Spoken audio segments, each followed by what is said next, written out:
Haleluya, puji Tuhan. Allah kita Maha Kuasa. Yesus kita Maha Kuasa. Pagi ini saudara, saya ajak semua kita tundukkan kepala kita berdoa. Bapa, kami mengucap syukur, terima kasih buat pagi yang baru, pagi yang indah, di mana Engkau telah membangkitkan tubuh kami dari tidur. Kami boleh bangun dengan tubuh yang sehat. Kami bisa bernafas dengan baik.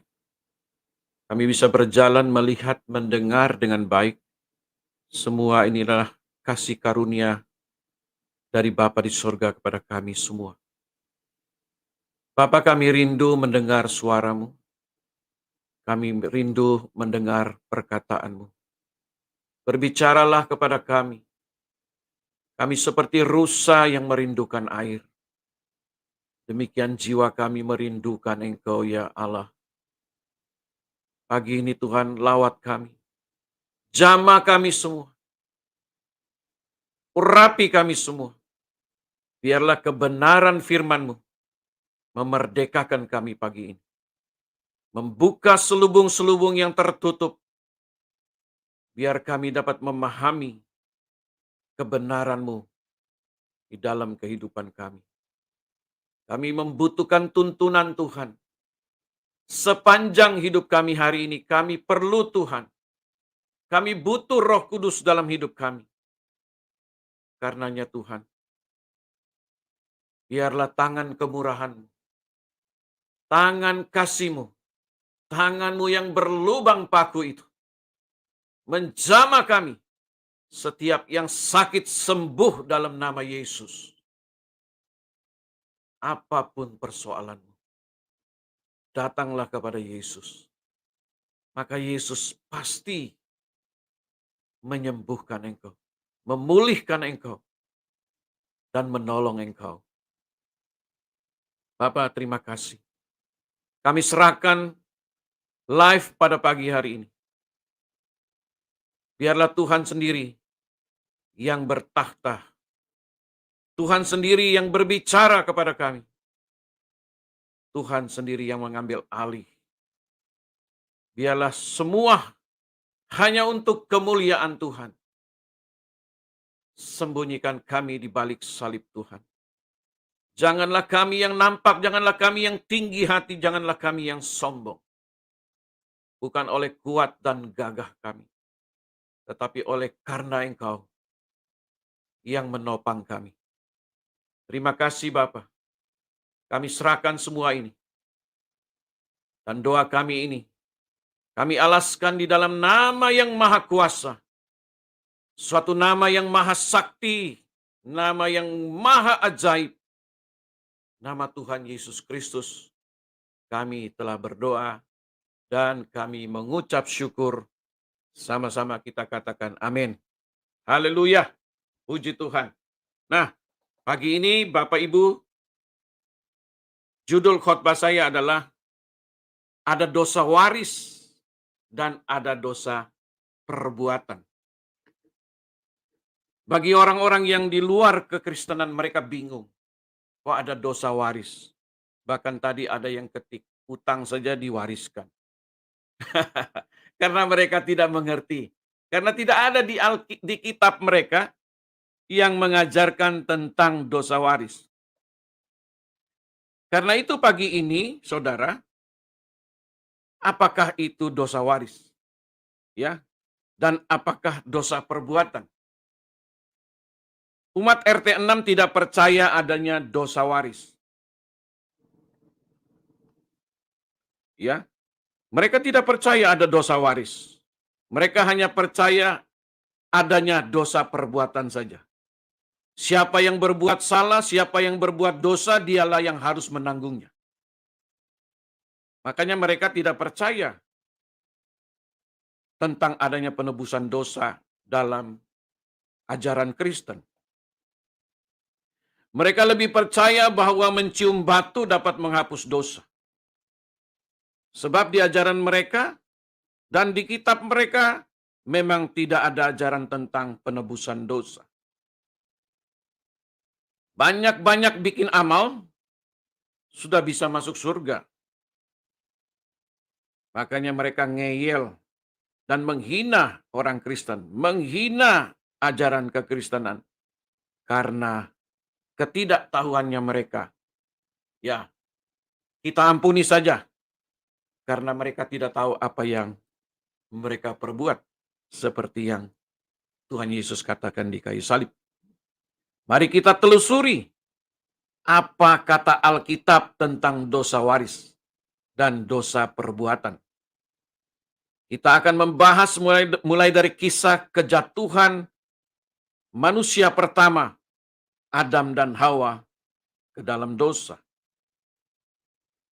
Ayat Alkitab menyatakan pelanggaran yang dilakukan oleh Adam dan Hawa, sehingga mereka diusir keluar dari Taman Eden oleh Tuhan YHWH.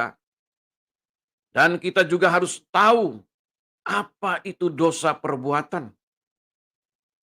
Jadi Bapak Ibu, ada dua jenis dosa yang harus kita tahu dan kita pelajari dengan baik dan benar agar kita tidak tersesat seperti umat RT 6.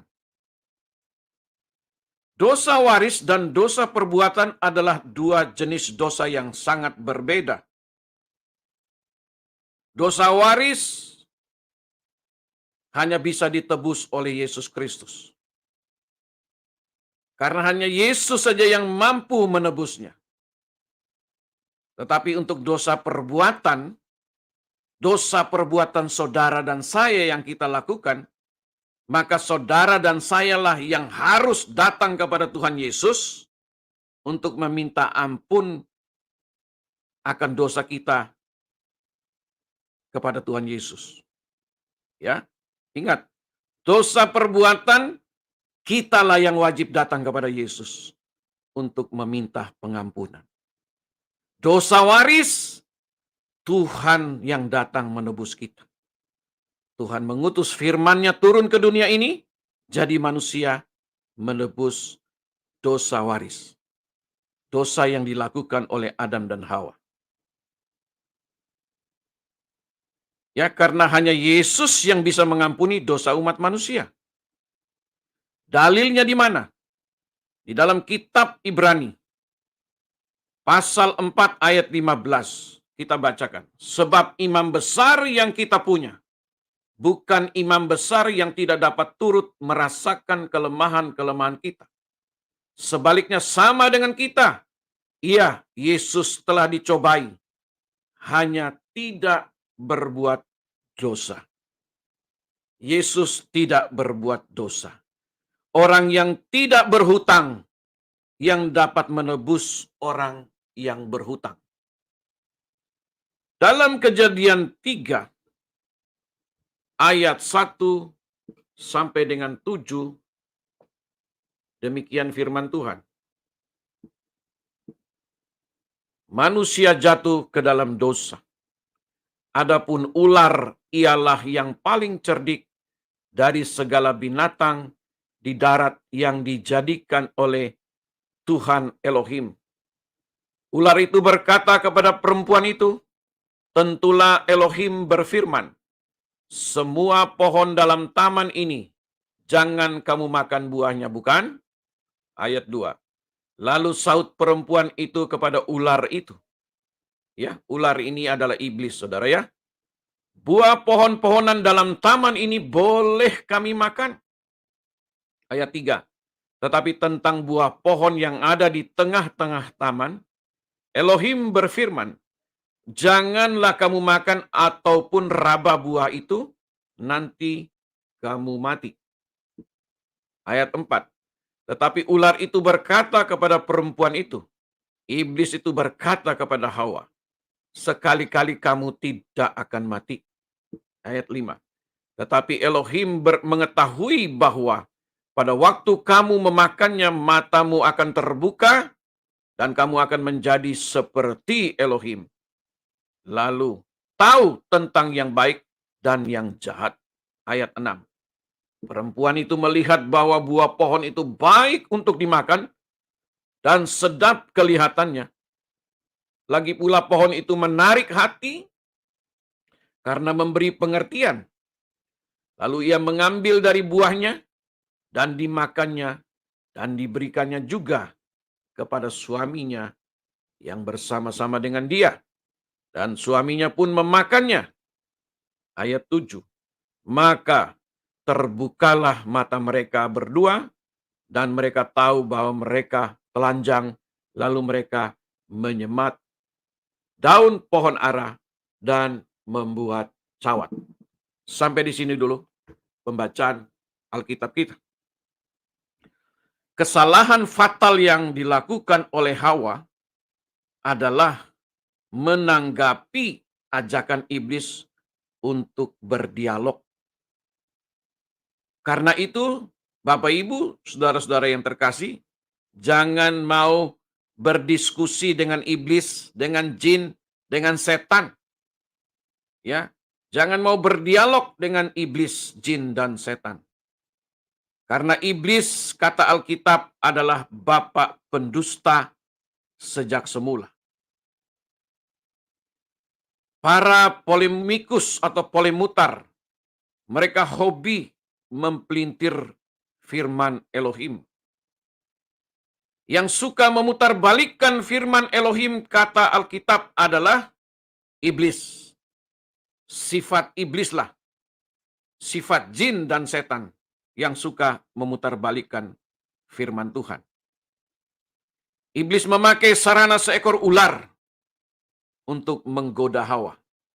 Tadi kita baca di dalam Kejadian 3 ayat 1. Karenanya saudara, jangan berdialog dengan iblis. Anda dan saya pasti akan jatuh di dalam dosa. Jangan memberi kesempatan kepada iblis.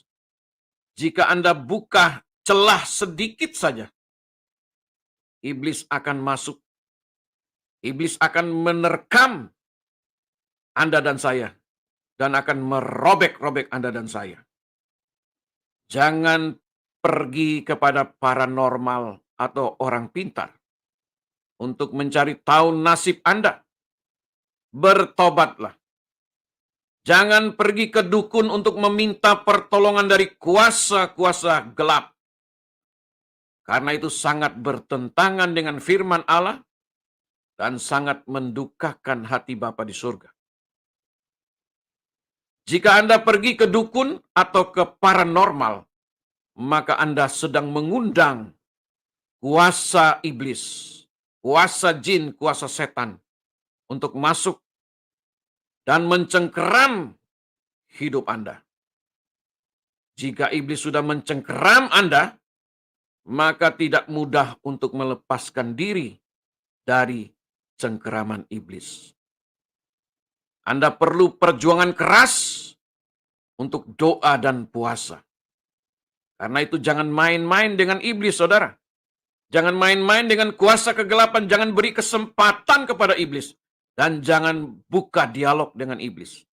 Apabila iblis menggoda Anda, maka Anda usir dia dalam nama Yesus. Kesenangan iblis adalah memutarbalikkan firman Tuhan. Dan memutarbalikkan kebenaran. Ular itu berkata kepada Hawa, tentulah Allah berfirman, jangan kamu makan buah dari semua pohon di taman ini, bukan? Iblis putar balik firman Tuhan. Sahut perempuan itu kepada ular, buah dari pohon-pohon di taman ini boleh kami makan. Tetapi tentang buah dari pohon yang ada di tengah-tengah taman, Elohim berfirman, jangan kamu makan ataupun sentuh, nanti kamu mati. Padahal Tuhan hanya berfirman, jangan kamu makan.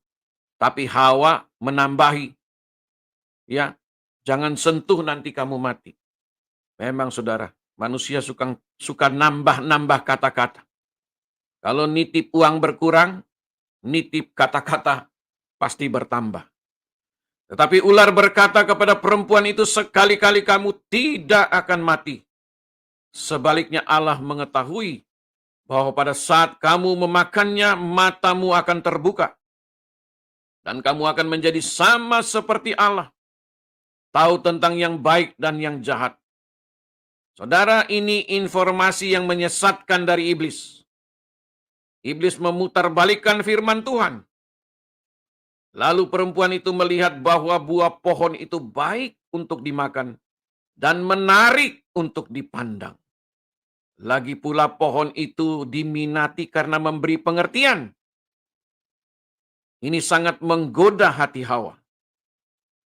Banyak orang jika dilarang jangan lakukan ini atau jangan lakukan itu, bukannya mereka taat, malah mereka sengaja untuk melakukannya. Iblis tahu kelemahan Hawa. Iblis juga tahu kelemahan saudara dan saya. Jika kita lemah soal perempuan, maka jangan dekat-dekat dengan perempuan. Jangan berteman dengan orang yang suka main perempuan. Nanti Anda jatuh. Jika kita lemah dengan perjudian, maka jangan dekat-dekat dengan orang yang suka bermain judi. Nanti Anda akan ikut-ikutan bermain judi. Makanya jangan main-main dengan kuasa iblis. Jangan main-main dengan kuasa kegelapan. Iblis datang kepada Hawa. Karena iblis tahu kelemahan Hawa. Hawa mudah untuk digoda. Kenapa? Karena Hawa membuka diri. Dia meresponi. Dia menyambut baik tawaran iblis. Karenanya Hawa menatap buah pohon pengetahuan yang baik dan yang jahat itu. Buah pohon itu sedap untuk dipandang. Dosa memang sedap dipandang, saudara. Semakin dipandang dia semakin sip. Semakin dipandang dia semakin menggoda hati. Dan akhirnya Hawa jatuh ke dalam dosa. Bapak, Ibu, saudara-saudara yang terkasih dalam Yesus Kristus, selingkuh itu memang enak, saudaraku.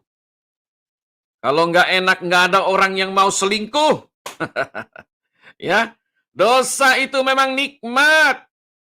Jika tidak nikmat, nggak ada orang yang mau melakukan dosa. Lagi pula buah pohon itu menarik hatinya. Dosa memang sangat menarik hati kita, saudara. Tawaran dunia ini akan dosa sungguh sangat menggiurkan. Karena itu firman Elohim berkata, jagalah hatimu dengan segala kewaspadaannya. Karena dari situlah terpancar kehidupan. Amsal 4 ayat 23. Jaga hati kita. Yesus juga digoda di bukit pencobaan oleh iblis. Ya, jika Yesus saja digoda, apalagi saudara dan saya. Jika engkau sujud menyembah kepadaku, kata iblis, maka semuanya ini akan diberikan kepadamu, yaitu semua kekayaan dunia dengan segala kemegahannya, saudara. Makanya yang suka minta disembah itu adalah iblis. Iblis tidak tahu bahwa dia sedang berhadapan dengan yang punya seluruh alam semesta ini. Ingat, saudara, iblis itu tidak maha tahu.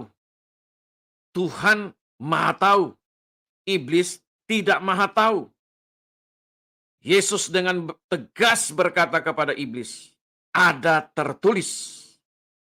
Yesus menghardik iblis. Enyahlah iblis.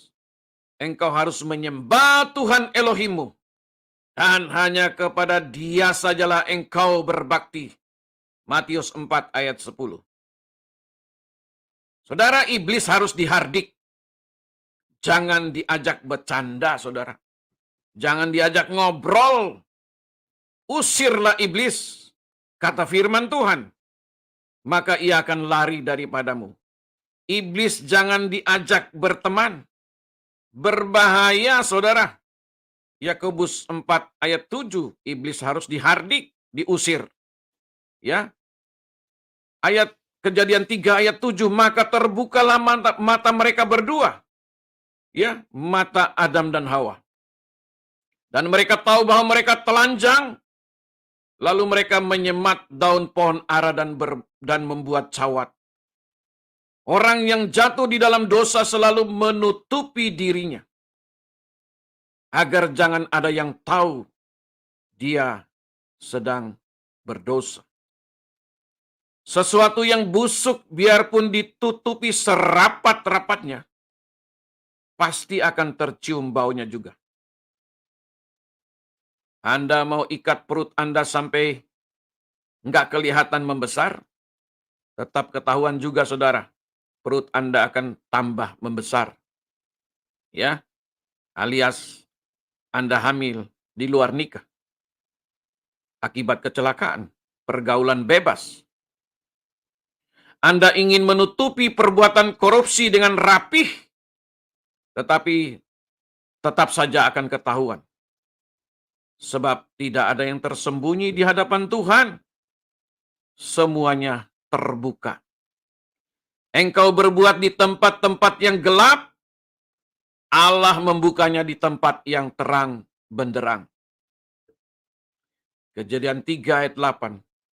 Ketika mereka mendengar bunyi langkah Tuhan yang berjalan-jalan di taman itu pada waktu hari sejuk, bersembunyilah manusia dan istrinya itu terhadap Tuhan di antara pohon-pohon di dalam taman itu.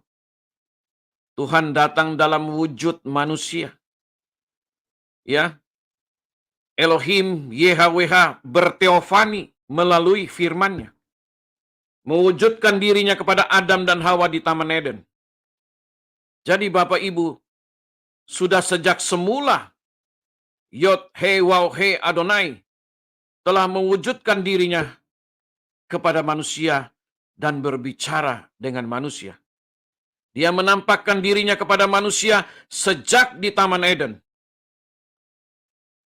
Dia menampakkan dirinya juga kepada Abraham di Mamre, di hari panas terik, di bawah pohon terbantin, di kemah Abraham. Musa juga melihat semak yang terbakar, semak belukar yang terbakar, namun tidak terbakar.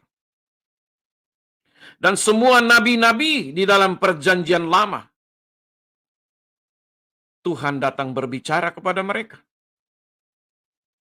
Tetapi jika ada yang mengaku-ngaku Tuhan dan tidak dapat mewujudkan dirinya, itu bukanlah Tuhan, saudaraku.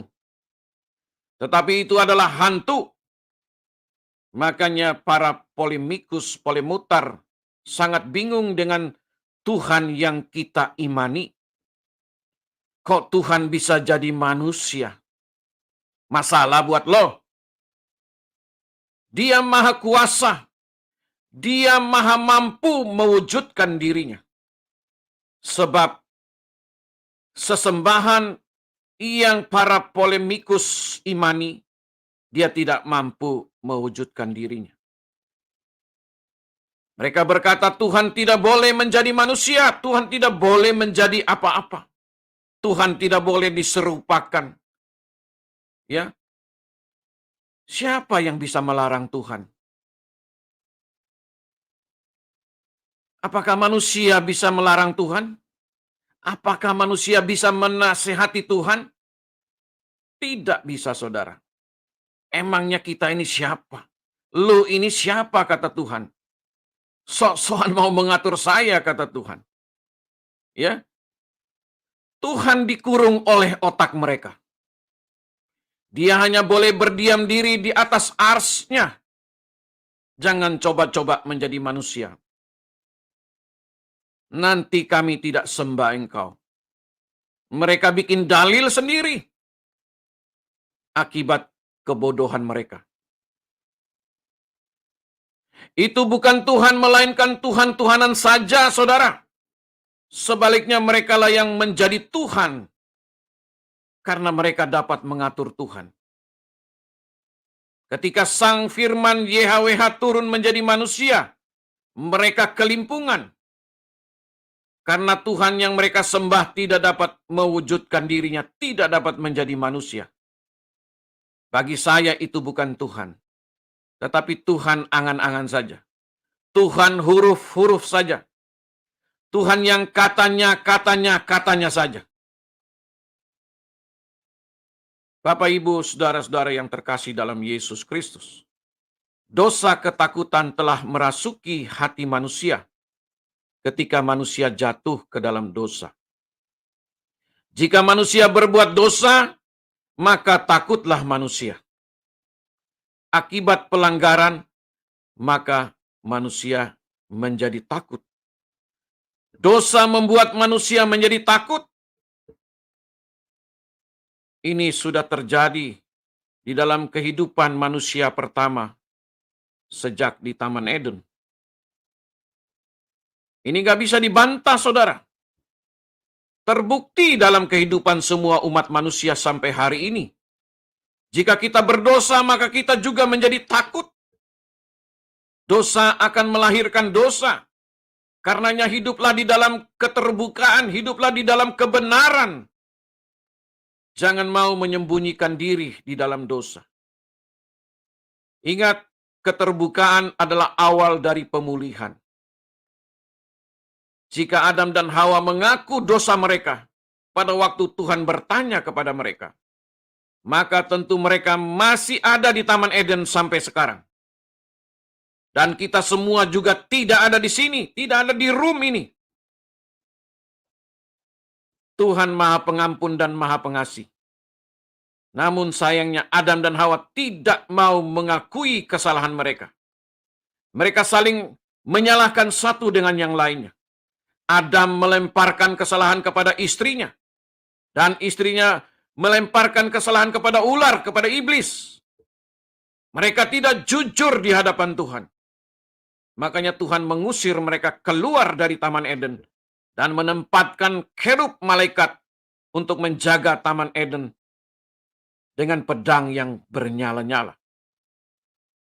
Supaya manusia itu jangan mengambil buah pohon kehidupan dan mereka akan hidup selama-lamanya. Adam dan Hawa memilih untuk meninggalkan Tuhan. Mereka tidak mau berdamai dengan Tuhan. Bagi kita orang-orang yang berdosa, marilah kita berdamai dengan Tuhan. Jangan kita melawan Tuhan, tetapi marilah kita berdamai. Bertobatlah. Sampai hari ini, manusia selalu sering melemparkan kesalahan satu dengan yang lainnya. Inilah dosa waris yang dilakukan oleh Adam dan Hawa, yang melahirkan bibit dosa kepada semua keturunan Adam. Akibat ketidaktaatan manusia itu, maka manusia itu jatuh ke dalam dosa dan melahirkan bibit dosa.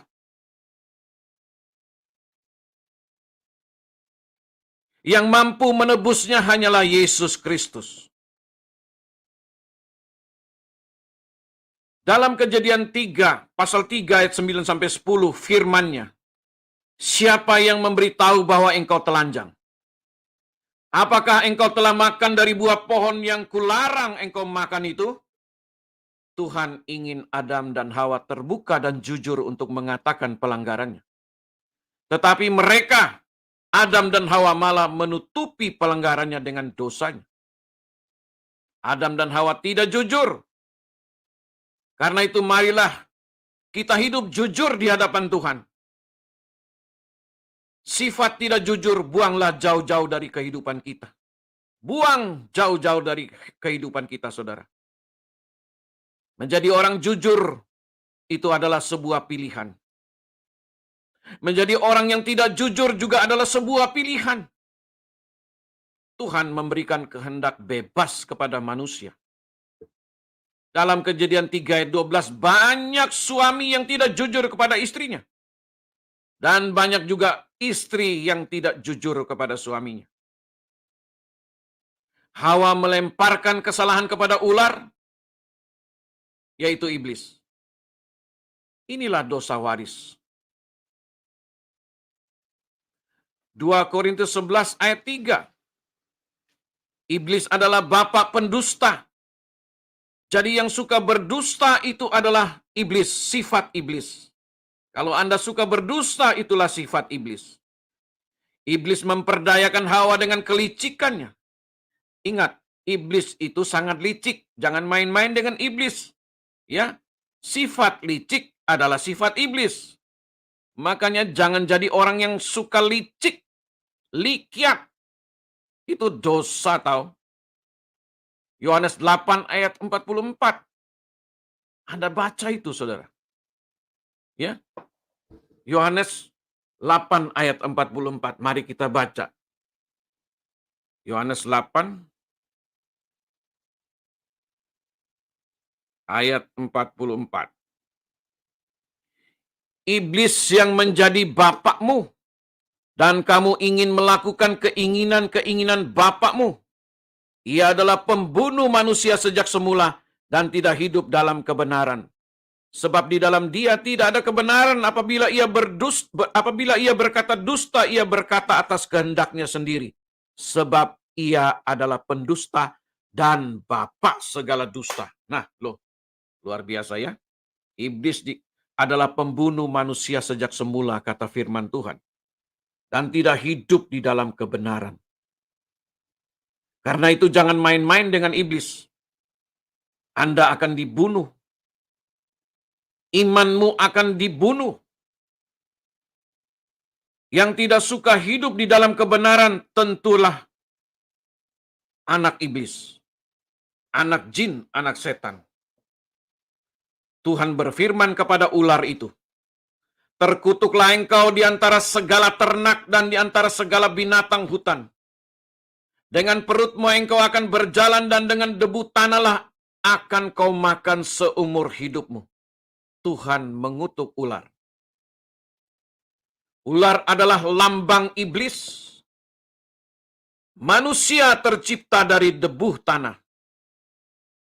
Berarti ular zaman dahulu punya kaki, saudara. Dan tidak makan daging.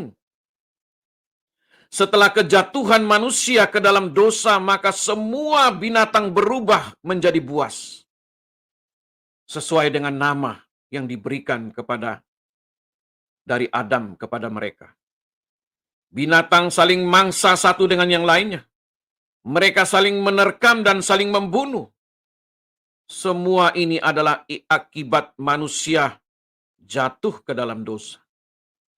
Berita baiknya adalah bahwa YHWH Adonai telah merancangkan keselamatan sejak dari Taman Eden ketika manusia jatuh ke dalam dosa.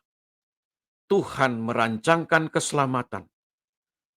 Dalam Kejadian 3 ayat 15 dikatakan demikian firman Tuhan, keturunannya akan meremukkan kepalamu dan engkau akan meremukkan tumitnya.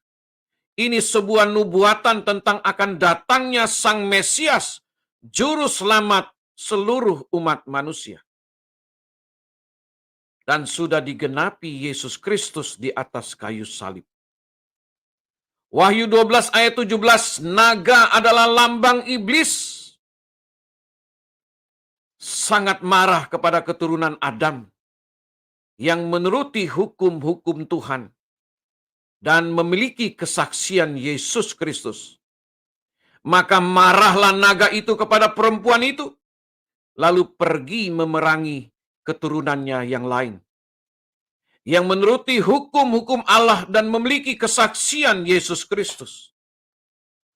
Iblis sangat marah kepada Anda dan saya yang mengikuti Yesus Kristus Tuhan. Karenanya banyak-banyaklah berdoa. Mintalah perlindungan dari Tuhan Yesus Kristus. Sebab ada banyak iblis yang memutarbalikkan firman Tuhan dan kebenaran. Hati-hati dengan dunia medsos. Ya, yang hari-hari ini kita melihat banyak orang di medsos, di YouTube, di TikTok, mereka memutarbalikkan firman Tuhan. Hati-hati saudara. Allah mengutuk manusia. Kejadian 3 ayat 16. Susah payamu waktu mengandung akan kubuat sangat banyak, dan kesakitan engkau melahirkan anakmu. Namun engkau akan berahi kepada suamimu, dan ia akan berkuasa atasmu. Ini sudah terbukti. Tidak ada wanita yang melahirkan sembari tertawa-tawa. Hahaha. Tidak ada, saudara. Ya, semua wanita yang melahirkan pasti merintih kesakitan, mempertaruhkan nyawanya. Sekalipun mungkin Anda melahirkan dengan cara bedah Caesar, tetap saja taruhannya adalah nyawa. Malah sakit setelah bedah Caesar itu lebih lama dibandingkan dengan melahirkan secara natural atau normal. Tuhan mengutuk perempuan itu. Tadi kita baca Tuhan mengutuk ular. Sekarang Tuhan mengutuk perempuan itu, yaitu Hawa. Kejadian 3:17. Kutuk Tuhan kepada Adam. Nah, kutuk Tuhan kepada pria, Adam, laki-laki. Yaitu dengan susah payah engkau akan mencari rezekimu dari tanah seumur hidupmu. Tuhan mengutuk tanah karena Adam melanggar perintah Tuhan. Ini nggak bisa dibantah. Semua laki-laki yang normal akan susah payah mencari nafkah hidup ini. Tidak ada uang yang jatuh dari langit. Semua manusia harus bekerja untuk memenuhi kebutuhan hidupnya. Inilah dosa warisan yang telah terjadi di Taman Eden ribuan tahun yang lalu. Kejadian 3:18. Semak dan duri, rumput duri yang akan dihasilkan bagimu, dan tumbuh-tumbuhan di padang akan menjadi makananmu.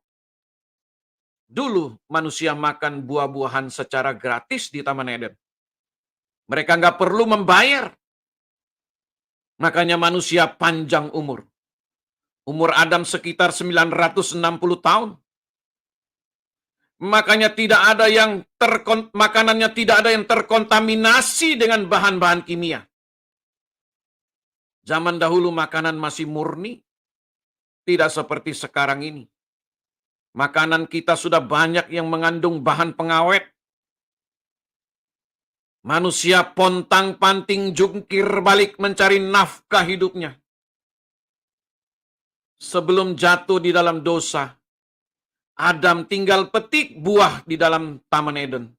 Tinggal buka mulut, tinggal makan. Gratis lagi, nggak bayar.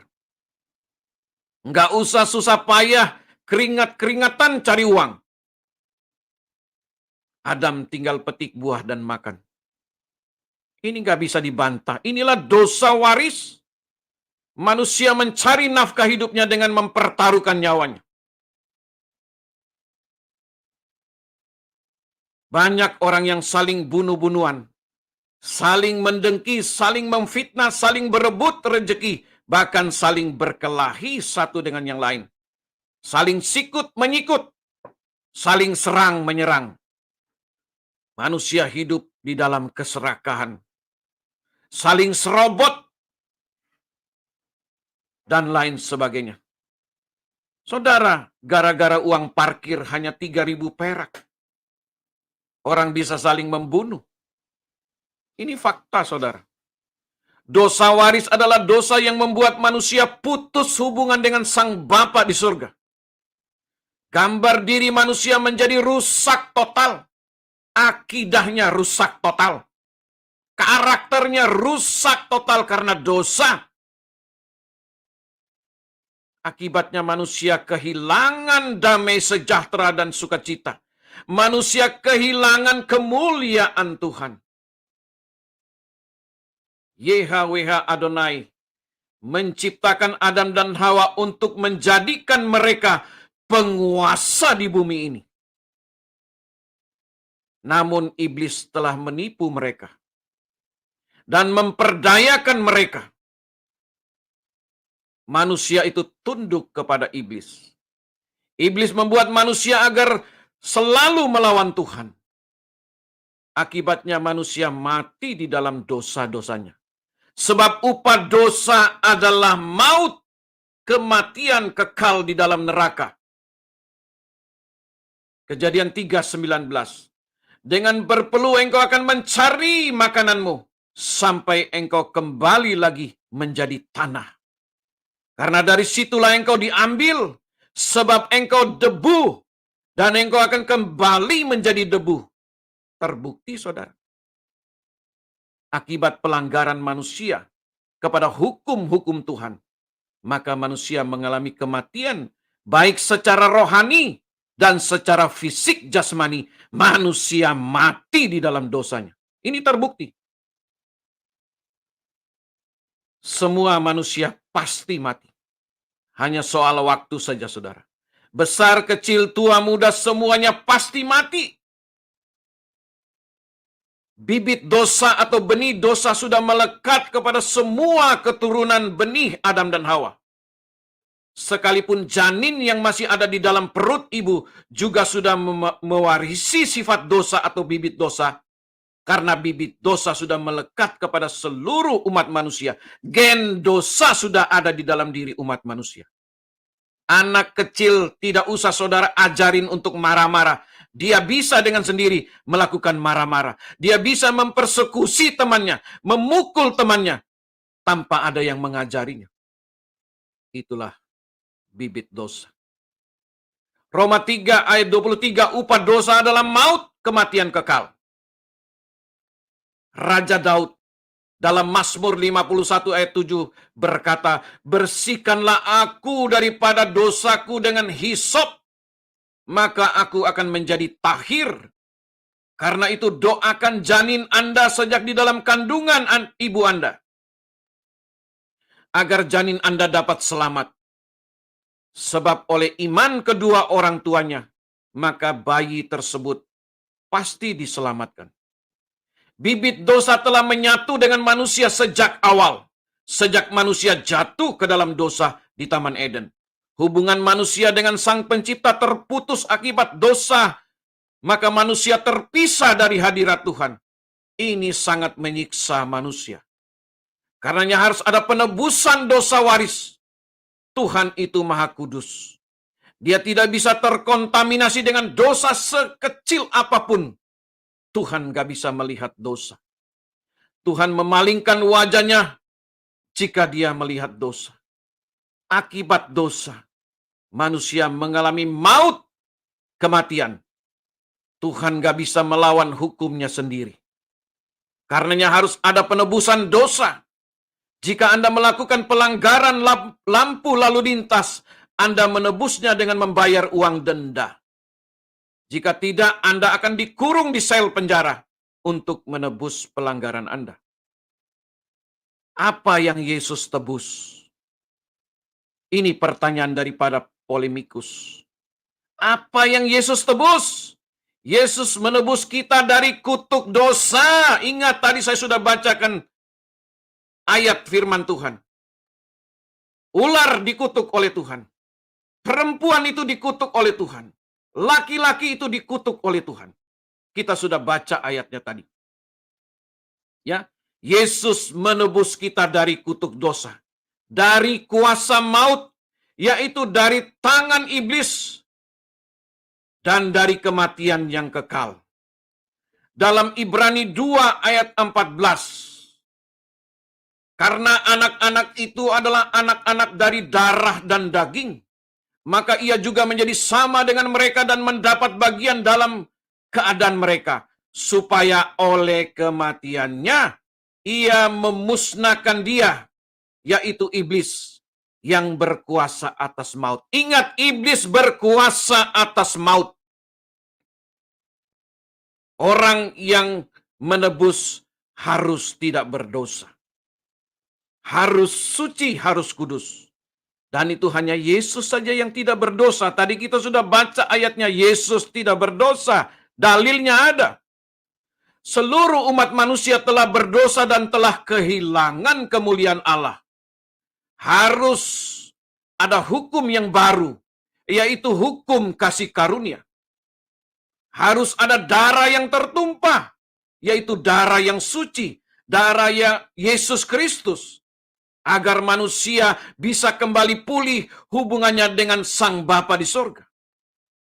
Tuhan tidak bisa membatalkan firman-Nya. Sekali Dia berfirman, maka untuk selama-lamanya abadi. Firman Allah tidak pernah bisa berubah. Kalau ada firman bisa dirubah, itu bukan firman Allah. Ketika Adam dan Hawa belum jatuh di dalam dosa, Tuhan bergaul erat dengan Adam dan Hawa di Taman Eden. Tuhan sangat rindu agar kita juga, saudara dan saya, harus berhubungan erat dengan Tuhan, berhubungan intim dengan Tuhan. Tuhan rindu agar kita bercakap-cakap dengan Dia, berkata-kata dengan Dia, berbicara dengan Dia, seperti Adam dan Hawa bercakap-cakap dengan Tuhan di Taman Eden. Makanya Bapa mengutus Sang Firman turun berinkarnasi menjadi manusia. Yohanes 1:14. Firman itu telah menjadi manusia. Sang Firman yang turun mengenakan tubuh daging agar dapat terlihat oleh mata manusia. Sang Firman yaitu Hologos turun ke dunia ini untuk menebus kita manusia yang berdosa dan dari kuasa iblis. Hologos menjelma menjadi daging dan mempunyai dua natur, yaitu yang ilahi dan yang insani, yang zohir dan yang batin, yang kelihatan dan yang tidak kelihatan. Yang tidak kelihatan adalah firman-Nya, yang kelihatan adalah kemanusiaannya, yang diambil dari Maria. Yesus memiliki satu pribadi ilahi. Dalam kemanusiaannya Yesus tidak tahu hari kiamat. Tetapi dalam keilahiannya sebagai firman Allah yang kekal, firman yang hidup, maka Yesus sangat tahu hari kiamat. Yesus adalah sang ilahi 100% dan sang insani 100%. Ketika Dia turun menjadi manusia, kemanusiaannya bisa mati, bisa lapar, bisa tidur. Tetapi keilahiannya, Dia tidak bisa mati, Dia tidak bisa dibunuh, Dia tidak bisa dilihat dengan mata kita. Saudara, darah binatang tidak layak untuk menghapus dosa seisi dunia. Hanya oleh darah yang kudus, darah yang suci, darah anak domba Elohim, darah Yesua HaMasiah yang bisa menebus manusia yang berdosa. Itulah kasih Bapa yang sangat sempurna dan maha adil. Ishak yang akan dikurbankan oleh Abraham di atas bukit Moria. Ishak adalah anak perjanjian. Ini adalah suatu nubuatan tipologi daripada Yesus Kristus Tuhan kita. Abraham adalah gambaran Sang Bapa di surga. Dan Ishak adalah gambaran Yesus Kristus yang telah akan dikorbankan. Seperti Abraham yang menantikan kelahiran Ishak selama 25 tahun. Demikian juga dengan Yesus Kristus yang ditunggu-tunggu selama ribuan tahun oleh semua umat manusia. Saudara, jadi Yesus turun ke dunia untuk memperbaiki hubungan yang telah putus antara Tuhan dan manusia dengan Tuhannya. Yesus menebus kutuk dosa yang telah dikutuk sejak dari Taman Eden. Karena itu Galatia 3 ayat 13 berkata, terkutuklah manusia yang digantung di atas kayu salib. Yesus, Mesias, telah menebus kutuk dosa kita. Yesus menebus kita dari tangan kuasa iblis, kuasa maut. Sehingga hubungan itu kembali terbuka antara manusia dengan Sang Pencipta. Dosa perbuatan wajib bagi saya dan saudara menanggungnya sendiri. Jika Anda mencuri atau Anda korupsi uang negara, Anda wajib bertanggung jawab dan berurusan dengan pengadilan dan dengan hukum negara kita. Firman Tuhan berkata, jika engkau mengaku dosamu, maka Allah adalah setia dan adil, sehingga Dia akan mengampuni segala dosa kita dan menyucikan kita dari segala kejahatan kita. 1 Yohanes 1 ayat 9. Jadi dosa perbuatan adalah dosa yang kita lakukan. Wajib saudara dan saya datang kepada Yesus, minta ampun kepada Yesus, maka Yesus mengampuni dosa kita. Tetapi dosa awal, dosa turunan, Yesus turun menebusnya. Matius 9 ayat 5-6 Anda bisa baca di rumah. Jangan datang kepada batu untuk meminta penghapusan dosa. Karena batu tidak bisa menghapus dosa. Datanglah kepada Tuhan Yesus yang mampu mengampuni dosa kita. Yesaya 1 ayat 18. Marilah kita berperkara firman Tuhan. Sekalipun dosamu merah seperti kirmizi, akan menjadi putih seperti salju. Sekalipun merah seperti kain kesumba, akan menjadi putih seperti bulu domba. Dosa perbuatan dapat diampuni oleh Yesus. Anda tidak usah masuk ke neraka terlebih dahulu. Sudah keburu gosong Anda di neraka. Nggak usah lewat rambut yang dibelah 7 atau lewat timbangan perasaan, timbangan kira-kira. Dosa waris yang dilakukan oleh Adam dan Hawa telah ditebus oleh Yesus Kristus. Hubungan manusia dengan Sang Bapa di surga tidak terputus lagi, sudah tersambung kembali. Kita bisa langsung datang kepada Bapa di surga dalam doa kita, tanpa melalui imam.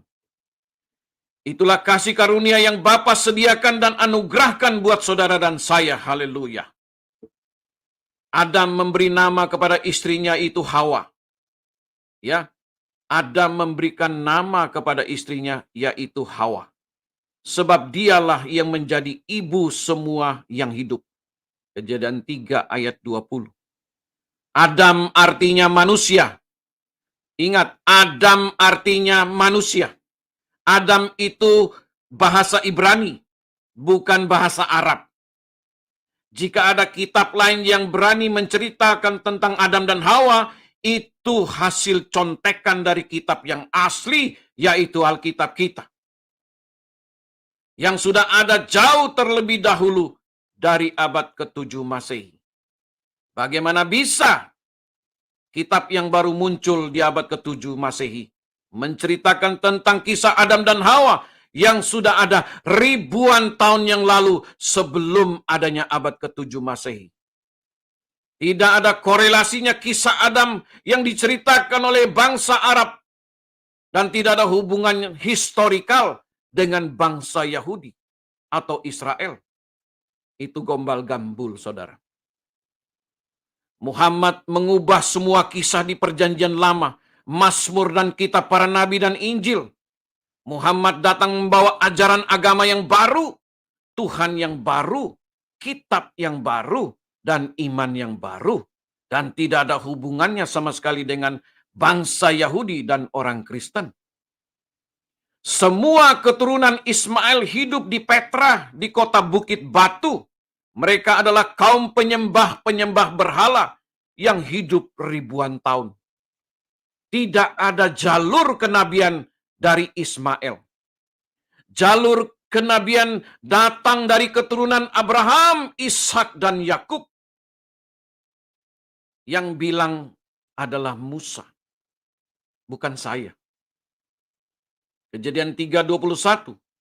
Tuhan Elohim membuat pakaian dari kulit binatang untuk manusia dan istrinya itu lalu mengenakan kepada mereka. Ini berbicara nubuatan tentang penebusan Mesias.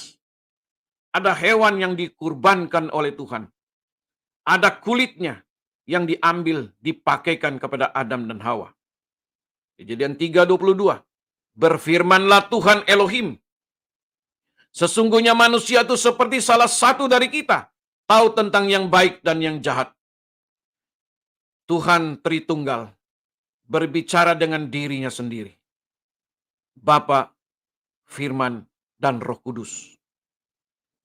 Kejadian 3:23-24, Tuhan mengusir Adam dan Hawa dari Taman Eden, supaya ia mengusahakan tanah dari mana ia diambil. Saudara, terjadilah sebuah peristiwa pembunuhan pertama yang ada di muka bumi ini oleh karena dosa iri hati. Dosa iri hati itu sangat jahat, saudara. Hati-hati dengan dosa iri hati. Anda bisa baca di dalam Kejadian 4, ayat 5, ayat 8, dan ayat 9. Kain merancangkan pembunuhan kepada adiknya Habel. Ini semua akibat dosa pelanggaran Adam dan Hawa. Terbukti dan tidak bisa dibantah lagi, saudara. Dosa iri hati telah merasuki seluruh umat manusia sampai sekarang. Lihatlah yang terjadi di dunia ini, saudara. Orang saling bunuh karena iri hati. Sampai hari ini kita melihat di dunia ini, dosa iri hati banyak memakan korban. Orang melakukan kejahatan dan pembunuhan karena iri hati. Jadi bagi mereka yang tidak mengakui adanya dosa turunan alias dosa waris, marilah buka mata Anda lebar-lebar. Bacalah Alkitab dengan benar, jangan kitab dongeng yang Anda baca. Jangan baca Alkitab hanya untuk mencari kesalahan. Anda tidak akan mendapat apa-apa. Nol besar.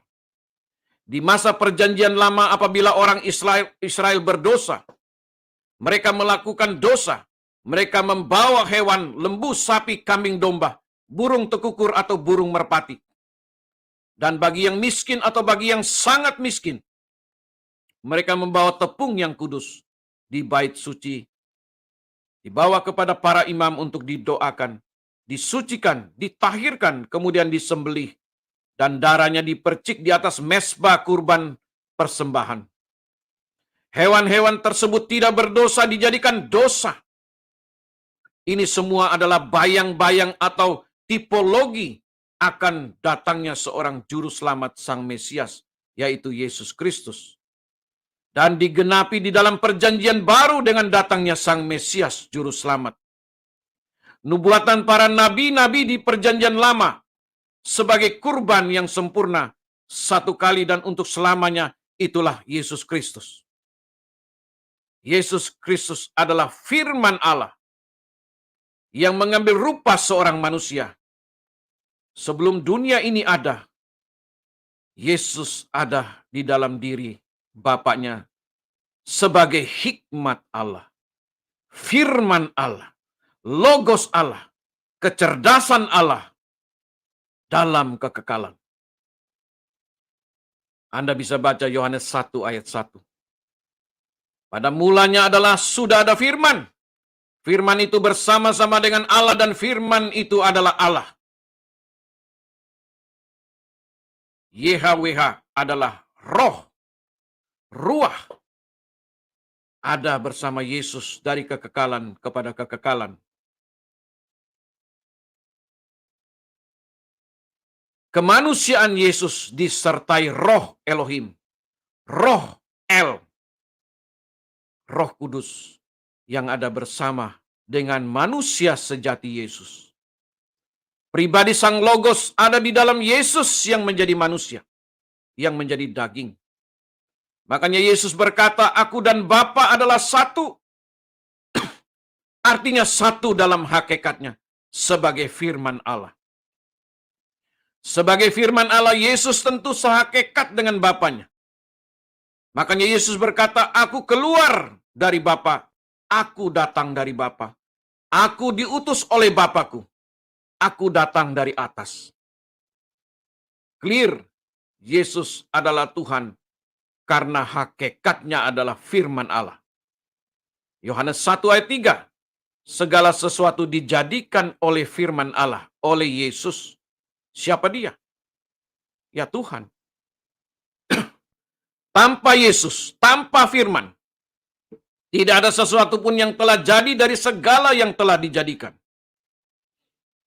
Wahyu 19 ayat 13.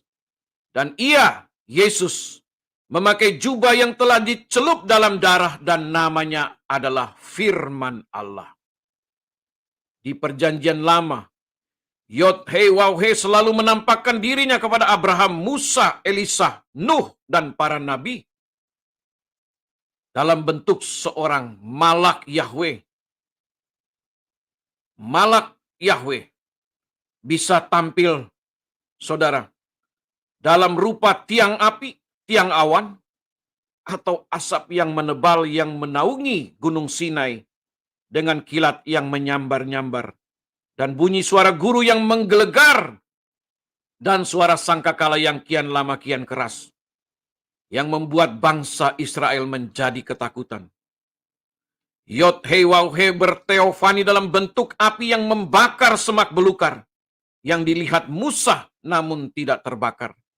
Dalam bentuk obor yang menyala dalam berjalan melewati daging kurban.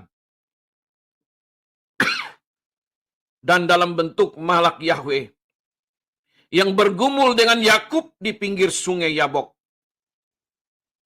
Dan di perjanjian baru, Sang Firman itu yang keluar dari Bapa telah turun menjadi manusia. Namanya disebut Immanuel, Allah beserta kita. Di dalam Lukas 1 ayat 26 sampai 35 dan 37 sampai 38, saudara bisa baca di rumah masing-masing. Malaikat Gabriel menyampaikan berita kepada Maria bahwa Maria mendapat kasih karunia dari Tuhan. Engkau akan mengandung dan melahirkan seorang anak laki-laki dan hendaklah engkau menamai dia Yesus. Dia akan disebut anak Elohim yang maha tinggi. Elohim mengaruniakan kepadanya tahta Daud bapa leluhurnya. Ia akan menjadi raja atas kaum keturunan Yakub sampai selama-lamanya. Dan kerajaannya tidak akan berkesudahan. Anak yang akan kau lahirkan itu, kata malaikat, akan disebut kudus, suci, anak Allah. Firman itu telah menjadi manusia dan diam di antara kita. Dan kita telah melihat kemuliaannya, yaitu kemuliaan yang diberikannya sebagai anak tunggal Bapa, penuh kasih dan karunia dan kebenaran. Yesus manusia 100% dan Sang Ilahi 100%. Arti nama Yesus adalah Yahweh keselamatanku. Kata malaikat Gabriel itu kepada Maria bahwa anak yang engkau kandung itu dari Roh Kudus, bukan dari sperma seorang pria, bukan dari sel telur seorang wanita. Murni dari kuasa Roh Kudus. Apa itu kuasa Roh Kudus? Kuasa Elohim. Firman Allah bertumbuh di dalam rahim Maria dan mengambil rupa seorang manusia. Itulah kemahasaktiannya Tuhan kita. Yesus adalah anak tunggal YHWH yang maha tinggi. Haleluya. Yohanes 17 ayat 5. Oleh sebab itu ya Bapa, permuliakan aku padamu sendiri dalam kemuliaan yang kumiliki di hadiratmu sebelum dunia ada. Yesus sudah ada sebelum dunia ini ada. Oleh muter Gang Becek RT 6 bingung bagaimana bisa Yesus disebut Tuhan. Mereka bingung. Makanya otak mereka harus di-upgrade agar mereka bisa berpikir dengan cerdas. Karena informasi yang mereka terima sejak kecil, sejak usia dini, telah menyesatkan mereka. Mereka hanya tahu Yesus yang daging, Yesus yang manusia, yang keluar dari Maria.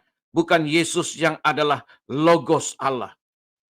Mereka tidak kenal Yesus yang adalah firman Allah, yang berada di dalam diri Allah itu sendiri. Makanya mereka menolak ketuhanan Yesus Kristus. Itulah kebodohan mereka.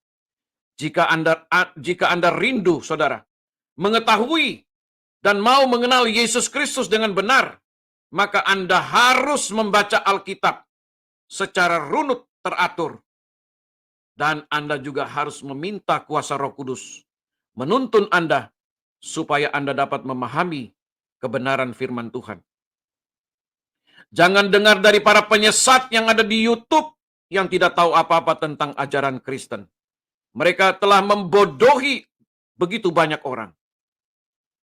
Karena mereka sendiri adalah orang bodoh. Mereka mengajar orang yang bodoh. Seperti orang buta menuntun orang buta. Bacalah Alkitab secara runut dan teratur. Mulai dari kitab Perjanjian Lama, kitab Kejadian, sampai kitab Perjanjian Baru yang terakhir, Wahyu pasal 22. Jangan membaca lompat-lompat ayat.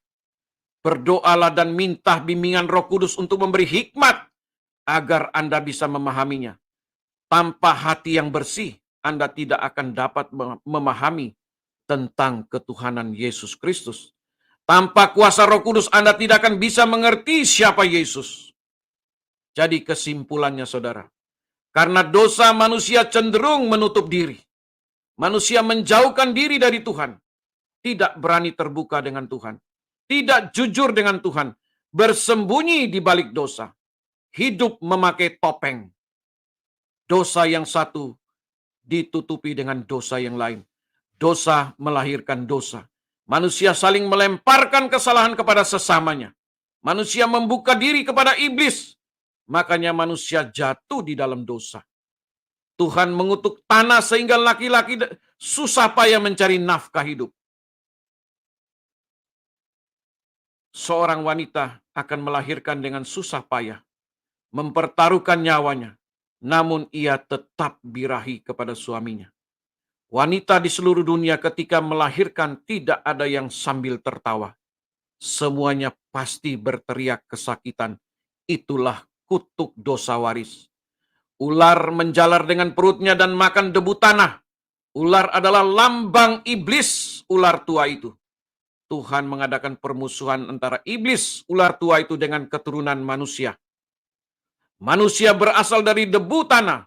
Sebelum manusia jatuh ke dalam dosa, semua binatang hidup berdampingan. Tidak ada yang saling mangsa. Dosa pembunuhan terjadi pertama kali di dunia ini adalah Kain membunuh Habel adiknya. Dosa iri hati dapat membunuh orang lain. Makanya jangan iri hati. Akibat dosa maka manusia mengalami kematian baik secara rohani dan jasmani. Sudah terbukti. Dosa memutuskan hubungan yang indah dengan Tuhan. Dosa memisahkan manusia dengan Tuhannya. Tuhan itu Maha Kudus. Dia Maha Suci. Tuhan tidak bisa terkontaminasi dengan dosa. Dia memalingkan wajahnya ketika Yesus berteriak, Eli, Eli, lama sabatani. Segala kutuk dosa ditimpakan kepada Yesus di atas kayu salib. Galatia 3:13. Yesus turun ke dunia ini untuk menebus manusia yang berdosa, agar hubungan yang telah terputus dengan Bapa di surga kembali tersambung. Misi Yesus datang ke dunia ini adalah untuk menyelamatkan seluruh umat manusia dari murka Allah. Yesus datang bukan untuk menyelamatkan sapi betina atau gajah. Yesus datang untuk menyelamatkan saya dan saudara yang percaya kepadanya. Seorang Mesias harus benar-benar manusia 100%. Mesias harus mati di salib sesuai nubuatan para nabi. Jika Mesias tidak mati di salib, maka tentu tidak ada penebusan dosa. Ya, jika Mesias tidak mati, itulah Mesias palsu. Seperti yang dikisahkan oleh kitab dongeng abad ke-7, bahwa Isa tidak mati di salib. Itulah Yesus palsu. Jangan Anda percaya. Buang ke laut. Demikian firman Tuhan.